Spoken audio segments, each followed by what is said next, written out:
Bonjour à tous, je vous retrouve à nouveau sur ma chaîne, donc j'ai décidé d'un peu plus reprendre, voilà, suite à une absence un petit peu longue, qui est tout simplement due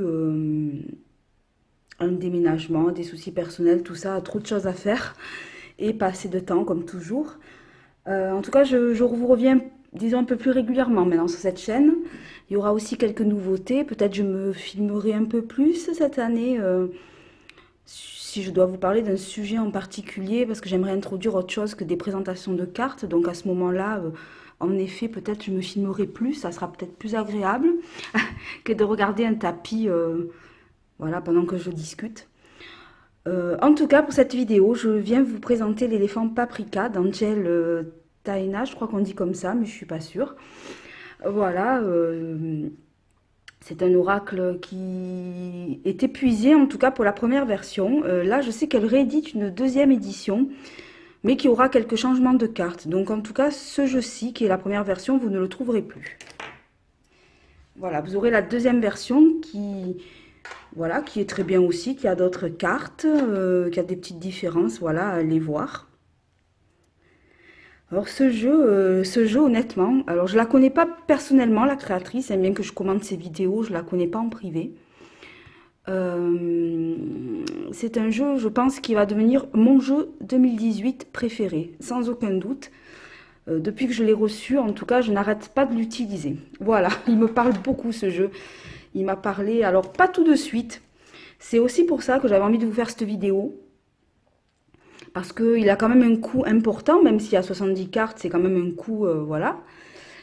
Et comme beaucoup, je me suis posé la question, est-ce que j'investis dans un jeu aussi cher? Est-ce que j'investis pas? Et surtout au départ, je vais le dire honnêtement, le graphisme ne m'attirait pas. Alors, c'est pas que les cartes sont moches, hein, qu'on soit bien d'accord, pas du tout. C'est juste que je suis plus dans le genre tarot des mondes oniriques que ce type de dessin, quoi. Même si c'est très joli. J'ai beaucoup regardé la vidéo de présentation du jeu et je me décidais pas. Mais quand même, je retournais tout le temps la regarder. Alors, je me suis dit peut-être c'est quand même un signe. Et en réfléchissant, je me suis dit, bon, ben, les jeux avec lesquels je fonctionne le mieux, c'est quand même le Béline et le Tarot de Marseille. Et il faut quand même être honnête qu'au niveau graphisme, c'est pas le pied. C'est pas ce qui me plaît le plus. Et pourtant, au niveau de l'énergie, je fonctionne super bien. Du coup, je me suis décidée à prendre ce jeu. Et je le regrette absolument pas. J'ai bien fait de suivre mon intuition. Et je me suis dit que peut-être vous raconter la petite histoire, ben, ça vous aiderait à vous décider. Voilà. On va passer directement aux cartes. Je ne vais pas non plus raconter ma vie. On s'en fout un peu. Alors, voilà, je vais l'approcher comme ça, vous voyez bien. Donc déjà, la particularité du jeu, c'est que pour certaines cartes, on a deux choix. Voilà, comme par exemple pour la lune, ici, on a deux lunes. Alors beaucoup de gens, enfin normalement, ont choisi une des deux cartes pour le jeu, et beaucoup de gens l'ont fait. Moi, j'ai décidé de laisser toutes les cartes en double, en me les appropriant en fait. Donc ici, par exemple, on a un croissant de lune assez lumineux. Ici, il est un peu plus sombre. On sait que la lune, elle est un peu à double tranchant. Donc moi, j'ai décidé que ici, on aurait une lune positive. Ici, une lune un peu moins favorable. Voilà, à voir suivant l'interprétation avec les autres cartes. Moi, j'ai donné ces significations-là. Pour le petit livret avec les mots-clés, je crois que c'est le PDF qui a chargé sur son site. De toute façon, je vous mettrai le site en barre d'infos, hein, les deux sites, sa chaîne et le lien où vous pouvez acheter le jeu, donc la deuxième version. Ici, pareil, on est sur un soleil, donc j'ai fait pareil. Ici, on a un soleil plutôt lumineux. Ici, je dirais que c'est un soleil moins positif, même s'il le reste. Il va rester positif, mais moins appuyé, peut-être avec un retard. Ou voilà, je les ai voilà, interprétés ainsi. J'ai oublié de vous montrer voilà, l'arrière des cartes et la dorure. Il faut que je pense à vous en parler de ça et de la qualité. La qualité de la carte est vraiment géniale. Elles sont super ces cartes. Super qualité. Ici, même principe pour... voilà. D'ailleurs, elle-même, elle a pas donné les mêmes noms. Elle l'a appelé Justice et Balance. Donc, moi, j'ai décidé de les laisser les deux et de leur donner une signification différente. Donc ici, disons plus que c'est en effet la justice, l'équilibre. Mais ça peut aussi être un guide pour moi. Parce que le guide est là pour nous aider à faire des choix justes. D'ailleurs, on voit une petite... voilà.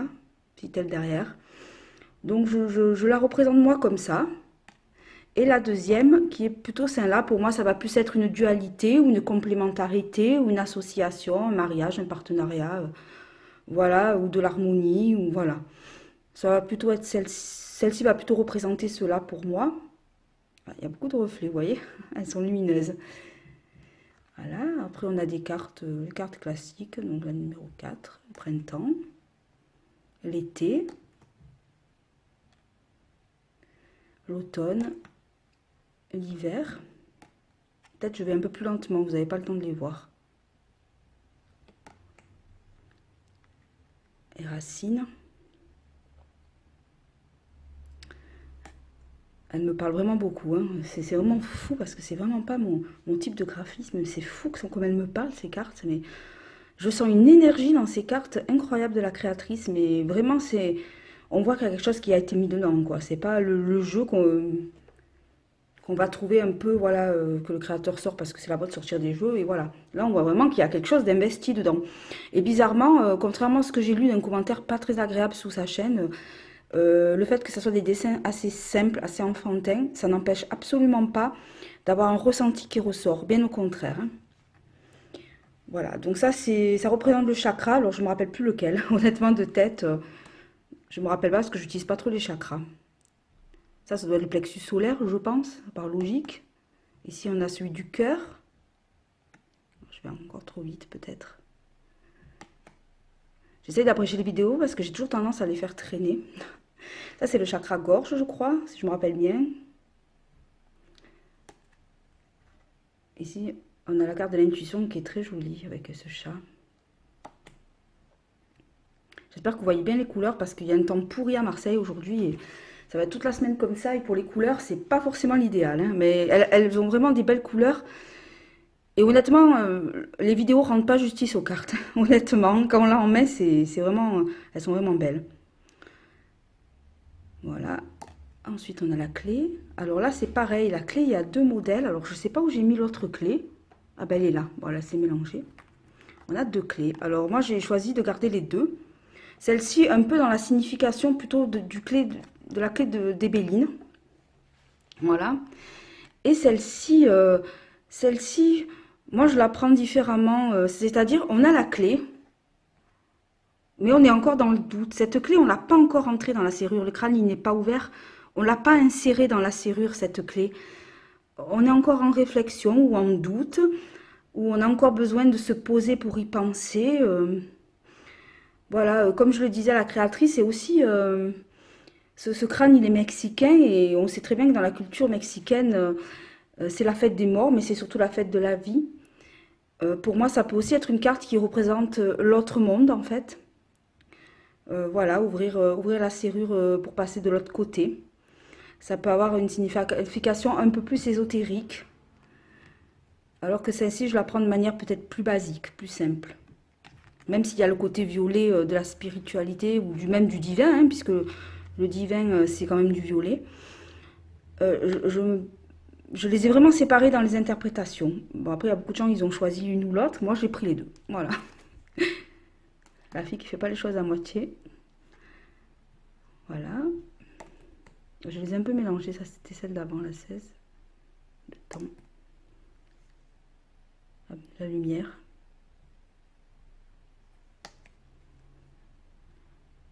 La gratitude. Ça me fait vraiment bizarre de vous parler comme ça. Ça fait un moment que je faisais pas de vidéo. Je me sens vraiment pas à l'aise. Je sais pas si ça s'entend. Mais ça se voit que j'ai perdu l'habitude. La paix. Elle est très jolie, celle-ci. L'amour. En plus, j'ai plein de jeux à vous présenter. Mais j'avais vraiment envie de reprendre ma chaîne avec celui-ci parce que c'est vraiment mon chouchou du moment. Il est vraiment... il parle très bien. Il parle vraiment très bien. Vraiment, vraiment. Peu importe le tirage que je fais, il me parle. Alors qu'il y a des jeux, c'est pas évident, hein. Il faut savoir vraiment les utiliser. Mais celui-ci, j'ai vraiment une accroche incroyable avec. Je pensais pas, hein, honnêtement. Je suis la première surprise.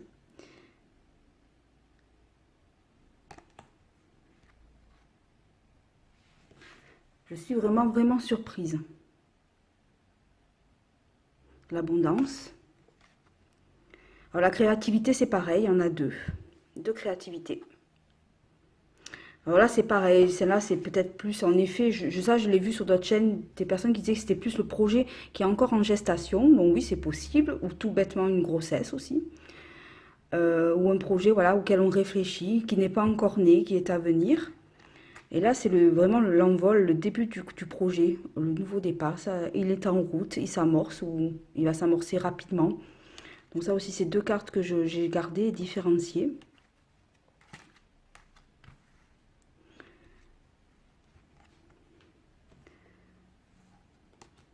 Celle-là est magnifique, c'est une de mes préférées aussi.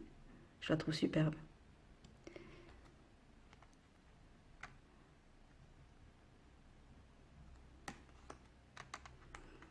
Bon, je m'arrête pas trop sur les cartes parce que je veux pas trop vous influencer sur sur ce que vous pourriez ressentir du jeu aussi.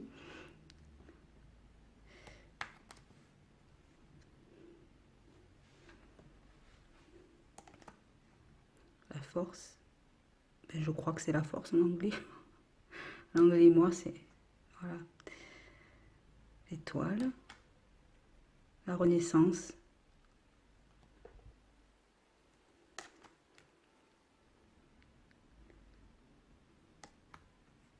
Celle-là est magnifique aussi.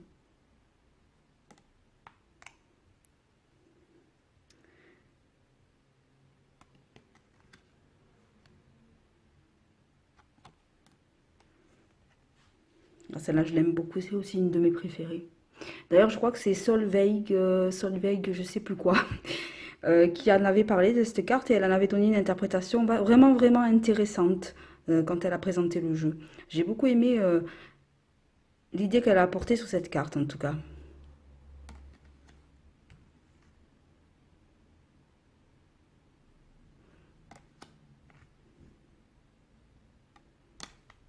Vous voyez, les dessins sont assez simples et pourtant c'est vraiment parlant.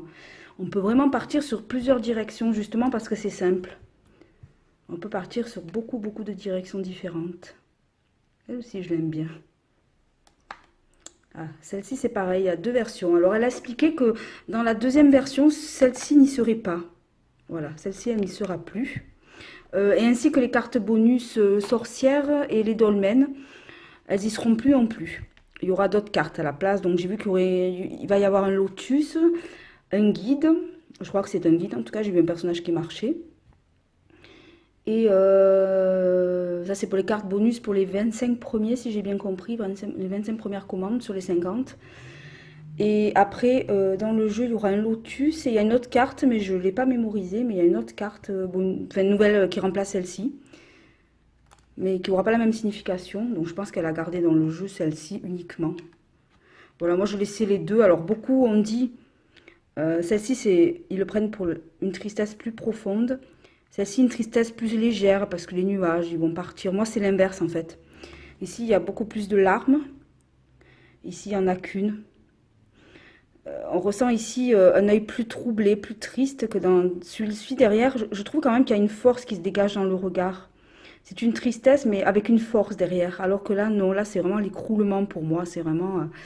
voilà, donc non, moi, je le prends plutôt à l'inverse. Ça serait celle-ci qui représenterait le plus de tristesse pour moi. Voilà. Comme quoi que personne n'en a le même ressenti. La colère. Celle-ci me parle bien. Sans commentaire. La tricherie. Celle-ci aussi est intéressante. Très très originale celle-ci, j'aime bien aussi. Voilà la peur.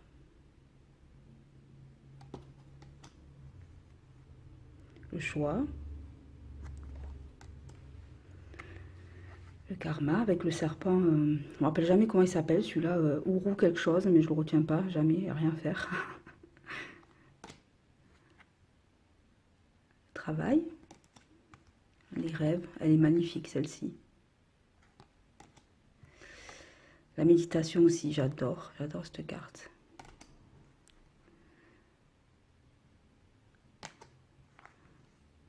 Enfant intérieur. Elle est sympa elle aussi. J'aime bien. L'espace intérieur. voyez, il y a beaucoup de cartes, hein. La chance, la purification, avec la sauge, avec ouais, une crâne derrière, la protection, les cristaux. Alors ça m'étonne pas de la trouver parce que je crois que la créatrice a dit à plusieurs fois qu'elle était fan des cristaux en général, donc ça m'étonne pas d'en trouver dans ces cartes. L'éléphant paprika, le voici. Le voici, le voilà. Et les deux cartes bonus, donc on a la sorcière et les pierres. Je l'appelle le dolmen. Alors, elle n'a pas, dans le livret, ces deux cartes auxquelles elle n'a pas donné de signification. Elle nous laisse libre de l'interpréter comme on le souhaite. Mais de toute façon, ça, enfin, c'est pas gênant parce que moi, en général, toutes les cartes, je les prends un peu comme moi je les sens. Donc, je me fie jamais trop au livre en général. Il y a vraiment qu'en cas de doute que je vais vérifier quels mots-clés enfin, quels mots-clés sont associés à la carte. Mais en général, voilà, en général, elles glissent. En général, voilà, je ne m'arrête pas trop au livret. Alors, elles glissent beaucoup, mais en même temps, elles sont de bonne qualité. C'est-à-dire, ça fait un moment que je les utilise, hein. Je les ai reçues assez rapidement, là, il y a un bon moment. Et ben, vous voyez, malgré l'utilisation, elles n'ont pas bougé. Elles sont vraiment d'une qualité, voilà, superbe. Et ici, pour vous montrer d'un peu plus près, on a le petit, vous voyez, petite broche sur le... Superbe. Voilà. Donc ça, c'est pour l'éléphant paprika. Donc après, je vous laisse vous faire votre idée. Mais honnêtement, si vous avez les moyens d'investir dans ce jeu, je vous conseille d'investir parce qu'il est vraiment unique, ce jeu. Vraiment, alors, il est unique. Voilà. Je vous conseille vraiment de aller voir la présentation du jeu de la créatrice elle-même. C'est encore celle qui est le mieux placée pour en parler. N'hésitez pas à regarder d'autres vidéos. Ce jeu est vraiment, voilà, je vous le recommande. Voilà, c'est rare que je recommande un jeu à ce point parce qu'en général, il y a toujours un truc qui ne va pas avec moi dans les jeux. Je suis difficile en fait, voilà, dans les jeux. Mais alors celui-ci, vraiment, vous pouvez y aller les yeux fermés. Voilà, j'espère que cette vidéo vous aura plu et je vous dis à bientôt. Passez une bonne semaine.